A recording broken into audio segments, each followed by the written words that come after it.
আসসালামু আলাইকুম। আমাদের সুন্দরবনের ট্যুরের চতুর্থ পর্ব আপনাদের সঙ্গে এখন শেয়ার করব। মংলা ফেরিঘাট থেকে আমাদের রিসর্টে আসতে দুপুর 2টা বেজে গিয়েছিল। এই দেখুন একটা সাপ। আমরা ফ্রেশ হয়ে লাঞ্চ করতে যাব। জব্বর ক্ষুধা লাগছিল। হঠাৎ করে ঝুম বৃষ্টি আসছে, হঠাৎ করে থেমে যাচ্ছে। বৃষ্টি একটু থামলে আমরা ডাইনিংয়ে দৌড় দিলাম। আমাদের হাউজের একটু সামনেই ডাইনিংটা 2 তলাতে।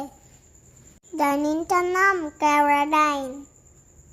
ওখানে একটা কেওড়া গাছ ছিল যেটি এখন মৃত। এই দেখুন, আমরা ডাইনিং এ এসে চারপাশটা একটু ঘুরে দেখছিলাম। তখনও বাইরে ঝুম বৃষ্টি। এখানে বুফে সিস্টেমে খাবার খেতে হয়। যার যেটা পছন্দ সেটা নিজেই নিয়ে খাবে। আমরা খেতে বসার আগে হ্যান্ড ওয়াশ করে নিচ্ছি। দেখুন, সবকিছুই কাঠ দিয়ে তৈরি। একটা অ্যাস্থেটিক ভাব আছে। হ্যান্ড ওয়াশ করে আমরা চারপাশটা ঘুরতে ঘুরতে ডাইনিং টেবিলে আসলাম।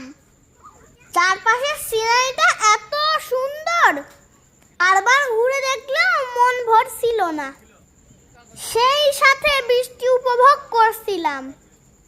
মনটা তো যাচ্ছিল বৃষ্টিতে ভিজতে, কিন্তু বাবা আর আম্মু পারমিশন দেয়নি। তাছাড়া আমরা একটু ক্লান্ত। লাঞ্চ করে একটু রেস্ট করব।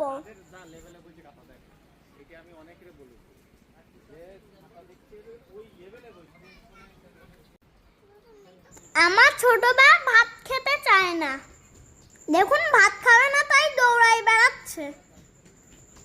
আমরা লাঞ্চে খাবো চিকেন, কলা ভর্তা, পেঁপে ভর্তা, আঙুর মাছের ভুনা, সাদা ভাত, আর আছে লেবু এবং ডাল। খাবারের স্বাদটা যে এত ভালো যে বোঝানো যাবে না। আমি পেট ভর্তি করে খেয়েছিলাম। এখন একটা মজার জিনিস দেখাবো। দেখুন, খালের ওই পাশে ঝুম বৃষ্টি, আর এ পাশে বৃষ্টি নাই। একই খালের 2 পাশে 2 রকম। ওই দেখুন, ওই পারে কত জোরে বৃষ্টি হচ্ছে। বিষয়টা মজার না? আমি তো সেই মজা পেয়েছি।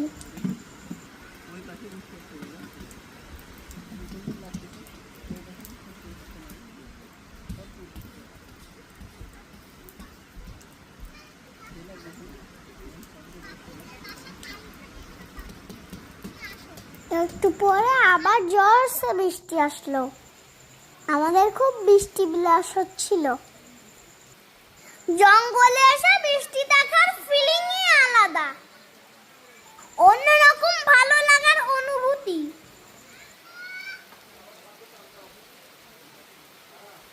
বৃষ্টি চারপাশটা আরো মনোরম করে তুলেছে। একা তো জঙ্গলের মধ্যে মনোরম পরিবেশ, তারপরে আবার সুন্দর বৃষ্টি। কি এক অদ্ভুত ভালো লাগা, চোখ মন জুড়িয়ে যাচ্ছিল। বিড়ালটা বৃষ্টি বিলাস করছে।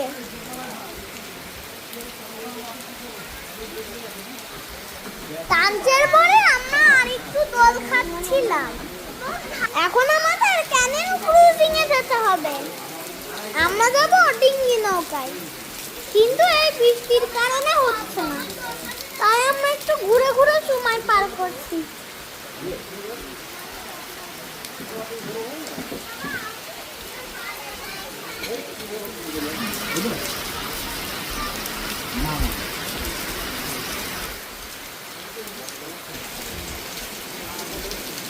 আমি সব হাউসগুলো ঘুরে ঘুরে দেখছি।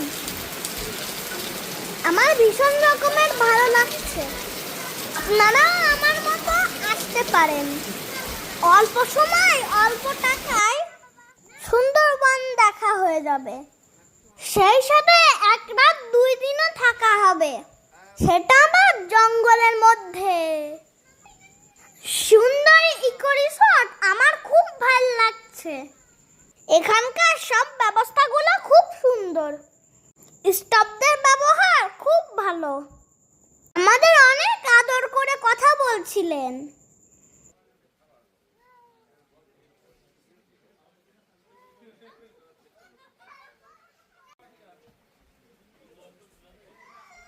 আমি একটু খালের পাড়ে আসলাম। এখন বৃষ্টি থেমে গেছে, কিন্তু রিসোর্টের বোট একটা, তা নিয়ে এক আঙ্কেলরা চলে গেছে। উনারা ফেললে তারপর আমরা যাব। আমি বানান করে করে পড়ছিলাম। ওই দেখুন, ওটা কি বলুন তো? ওটা একটা ছাগল। সম্ভবত ছাগলটাকে কুমিরে ধরেছিল।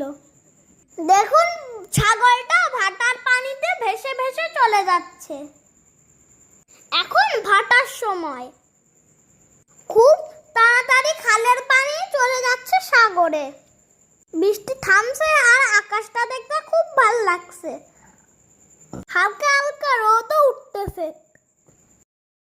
দেখুন পানি কত নিচে নেমে গেছে।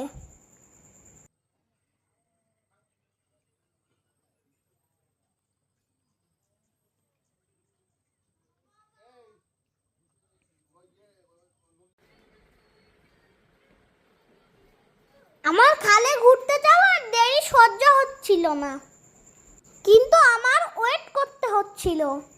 যে টিমটা ঘুরতে গেছে তারা না আসলে ঘোরা যাবে না।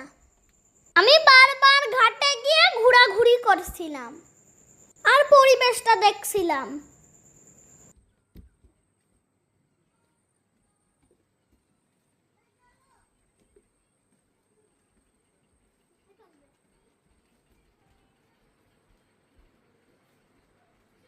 আপনারা আমার সাথে একটু রিসোর্টের ভিতরটা দেখুন। এই দেখুন, এই একটা হাউস।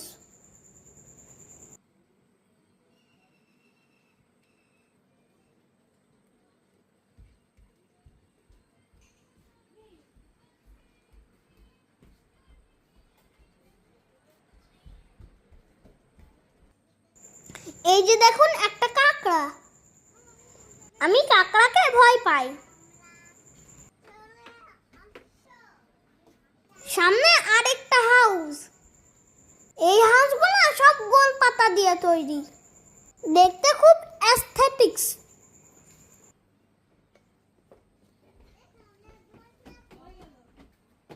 আমি আবার ডাইনিং এর উপর ঘুরতে গেলাম। আপনারা আমার সাথে একটু চারপাশটা দেখুন। দেখুন আকাশের ভিউটা দারুণ লাগছে। এই সামনেরটা নৌকার স্টাইলে তৈরি করা। এখান থেকে রাত্রিবেলায়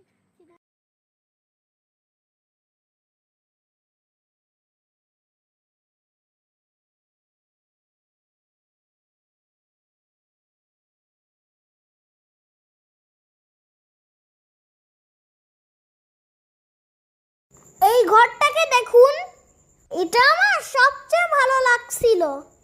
ওইটাতে আমার খুব ইচ্ছা ছিল থাকার, কিন্তু ওটা খালি ছিল না। এখানে রাত্রিবেলায় স্টাফ আঙ্কেলরা ঘুমায়। দেখুন কি সুন্দর ঘুমানোর জায়গা। সুন্দরবনে অনেক বিষাক্ত সাপ থাকে, তাই চারপাশের গোলপাতা গাছগুলোতে ছোট ছোট বোতলে ভরে কার্বলিক অ্যাসিড রাখা আছে। এই জন্য সাপের কোনো ভয় নাই।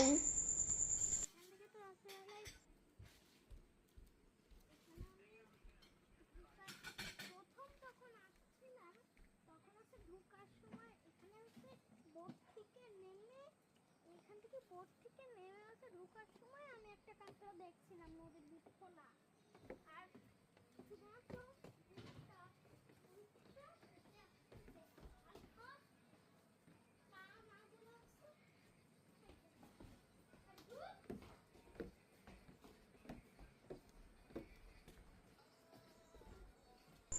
এই বীজটা দেখুন খুবই সুন্দর।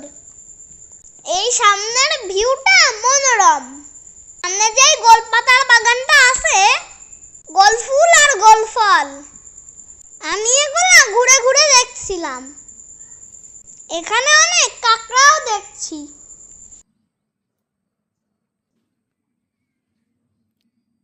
আমার হাতে এটা কেওড়া ফল, এক আঙ্কেল আমাকে দিছে। আমি ওটা একটু মুখে দিয়ে দেখছি, একটু টক আর একটু তিতা। এগুলো এখনো খাওয়ার যোগ্য হয়নি। আঙ্কেল বলছে আর 15 দিন পরে খাওয়া যাবে। দেখুন গোল ফলগুলো দেখতে কি সুন্দর।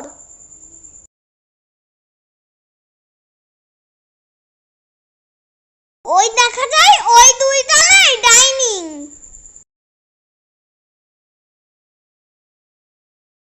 এখানে আমি একটা সাপ দেখেছিলাম। সাপটার গায়ের রং সোনালী সোনালী। আমি এক আঙ্কেলকে জিজ্ঞাসা করেছিলাম কি সাপ এটা। আঙ্কেল বলল এটা মেসো সাপ। এই সাপটা নাকি মাছ খেয়ে থাকে, এনা নাকি মানুষকে কামড়ায় না। এই সাপে নাকি তেমন বিষ নাই।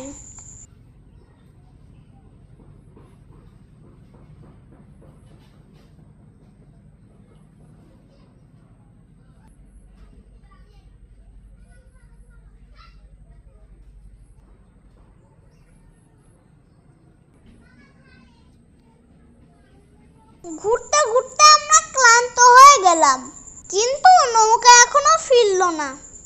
তারপর আঙ্কেলরা বলল তোমরা যে একটু রেস্ট করো, নৌকা ফিরলে আমরা তোমাদের ফোন দিব।